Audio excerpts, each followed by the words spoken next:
哇！總裁，你呢套房咧真係不得了啊！142平方嘅橫廳大四房，好似你今日呢套咁樣，可以做到南北對流嘅大橫廳，我咧都係第一次見啊！呢個戶型佈局咧真係正啦，一啲都唔輸俾而家嘅4代住宅啊！而且仲係咩啊？專梯入戶嘅設計，你知唔知啊？你呢間屋啊，最多可以做5房。嗱，電梯出嚟咧，呢個位置正正方方，啱啱好夠晒用，擺部單車都冇問題。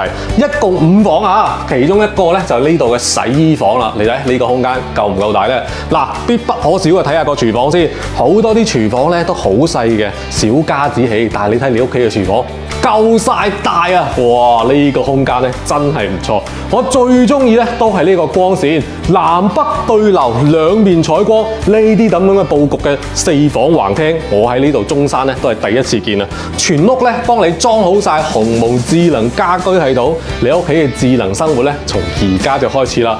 每個房間嘅空間尺寸咧，我認為咧都恰到好處。你睇呢啲咁嘅光線正唔正咧？2間朝南，2間朝北，哇！你睇呢啲咁嘅空間真係非常唔錯。呢個咧就係新規住宅嘅魅力啦。嗱，最後嚟睇下你間主臥先，一行到入嚟，你屋企嘅智能感應系統自動打開，哇！你睇睇，行到過嚟咋，窗簾自動關閉。嗱，呢種咁嘅智能生活真係正啦。